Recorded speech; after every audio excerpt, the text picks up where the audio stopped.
D-Day, a soldier's battle. Here is correspondent Peter Hackus. A massive invasion of Western Europe was first considered 4 years before D-Day, following the fall of France to the Nazis.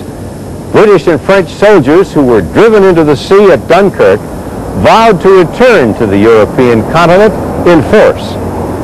Following America's entry into the war, military strategists from the U.S. and Britain began planning a large-scale invasion across the English Channel.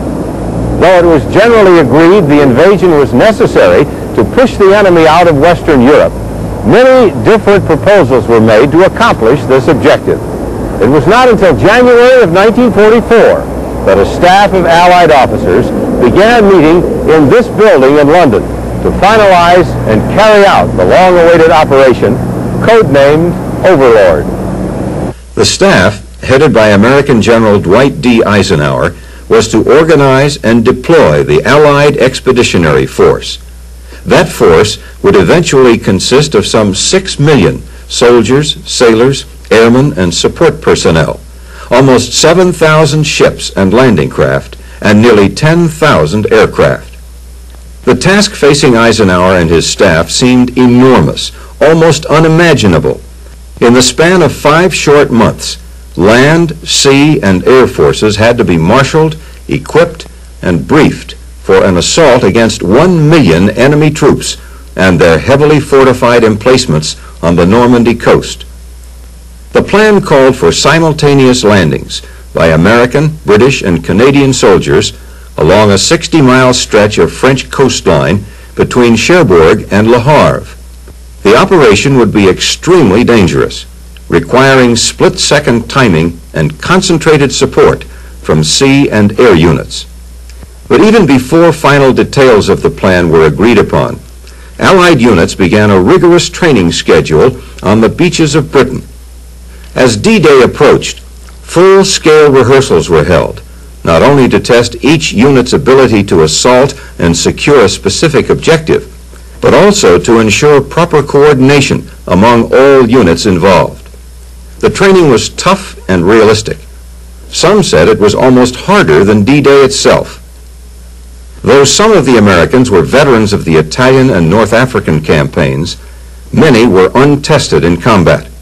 Their training in the States and their grit and determination would spell the difference between success and failure. While the combat troops were sharpening their assault skills, logistics and support personnel were preparing the thousands of vessels needed to transport and protect the landing forces on D-Day. Harbors like this one throughout England and Scotland were choked with ships of every size and type.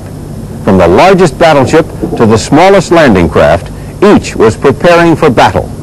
All of southern England became one vast staging area, as vehicles, equipment, weapons, and supplies were moved toward the ports. Mechanics, supply clerks, MPs, and drivers were as vital to this part of the operation as the foot soldier would be to the coming invasion. One official described it as moving a large city across the English Channel and keeping it going on the other side. Following the tons of supplies and equipment came the combat troops, breaking camp at more than 1,100 locations in Great Britain. Americans, Englishmen, Canadians, and Frenchmen, regulars, reservists, and guardsmen.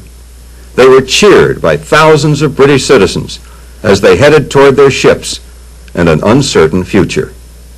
Many were already at sea in transit from the United States or on warships that would protect and support the assault forces. In all, more than 2 million people were involved in the embarkation process.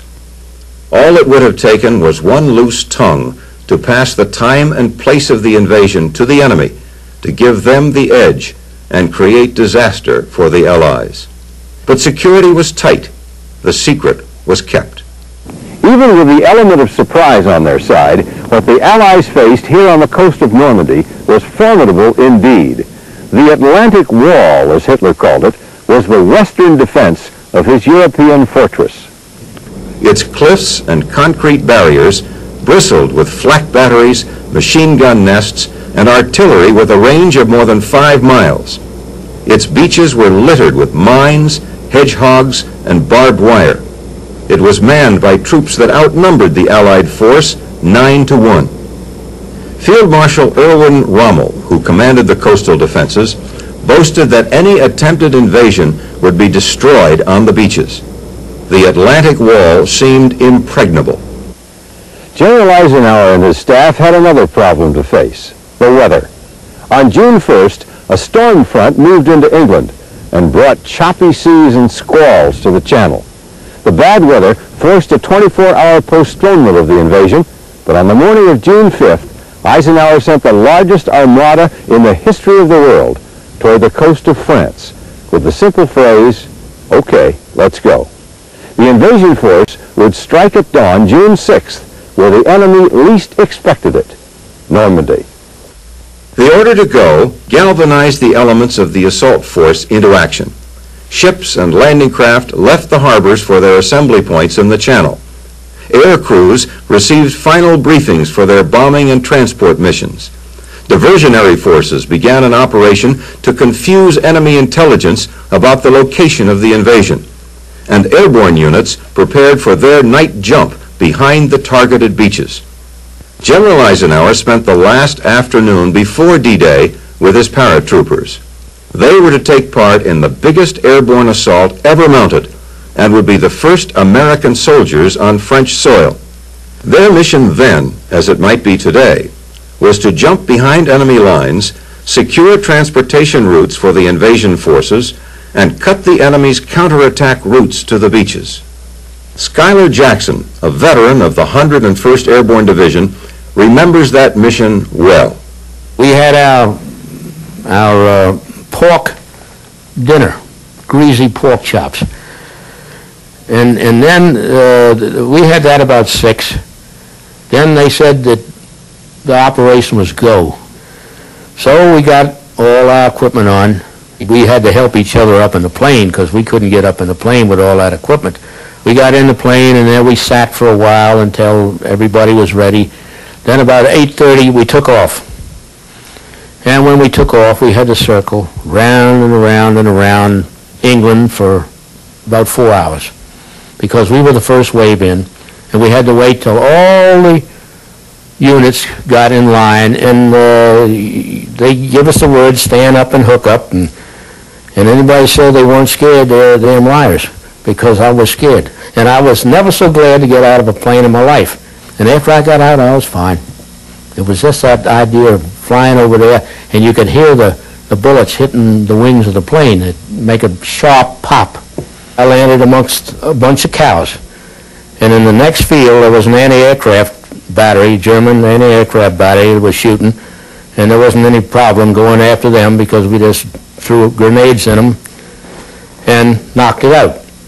Another special operation designed to pave the way for the invasion forces was conducted here at Point du Hoc, between the American landing beaches. The 100-foot-high cliffs had to be scaled by 3 companies of the 2nd Ranger Battalion, led by Colonel Earl Rudder.